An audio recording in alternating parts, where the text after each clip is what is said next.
One last question from the article, because it also, each of the things you've spoken to, Jeremy, has been professionally rich in terms of the life and the work of a judge, which a lawyer and a law student could readily translate into the decisions that they're making at various times, and then to our lives personally. And you finished the last question, bringing it right into your personal life with your family, and also how nice to model that for your family, for your children along the way.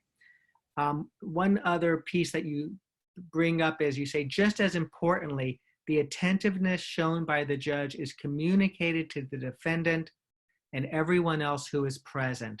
Could you speak to that, both from the perspective? Well, I'm really glad that that's going to be covered too, because I think the courts sometimes can get very insular, that they think about their own issues, their own problems, their own concerns, and I think, there's a lot to think about, and I think, at least in the federal courts, I think the quality of the thinking is very good, but I think it's very inward directed, and so you don't necessarily see yourself as others see you. You don't see how the public is seeing you. And it's fascinating right now, with there being virtually no live proceedings and the courts have to be virtual, that there's a kind of transparency the courts aren't used to.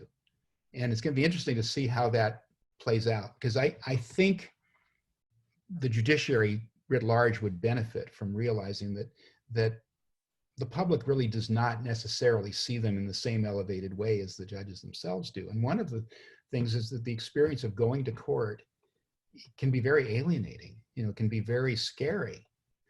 And the judge may be seeing dozens or hundreds of cases going through every week, but for many litigants, this is the only case they have, and it's a very consequential case in their life. Yeah. And they don't feel like they're treated like that. I mean, they feel like they're number 86 at the Department of Motor Vehicles, and it's like, so the demeanor of the judge and the personal contact that the judge makes with each person is actually extremely important.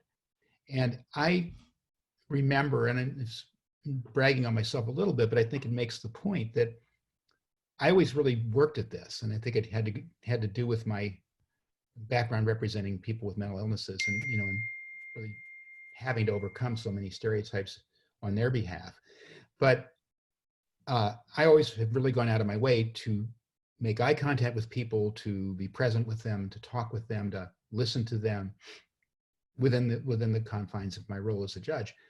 And I would get letters from people who I'd sent to prison for 20 years, for serious crimes, saying, thank you for the way you treated me.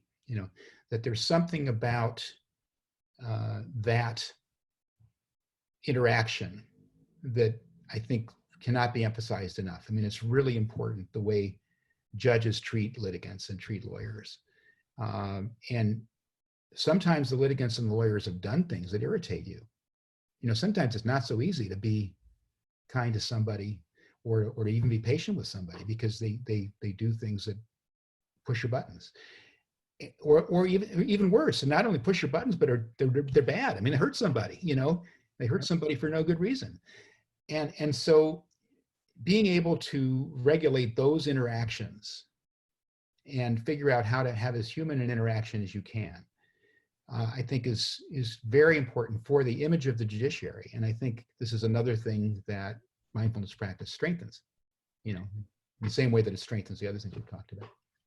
Right, that's it. Yes, because it's, even when handing down judgment, one might want to turn away from rather than towards the person, just as a primal instinct of sorts. So there's so much to overcome.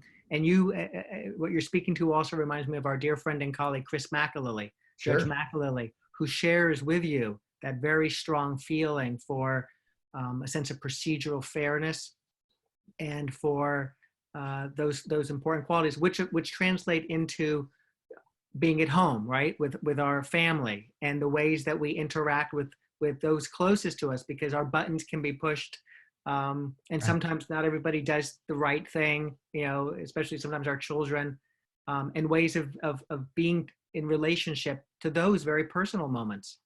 That's right, and I think it's one of those things where simultaneously you have to know that you are imperfect, that you are going to fail often, and that it's worth aspiring to be better, and it's sort of like to hold both of those thoughts at the same time.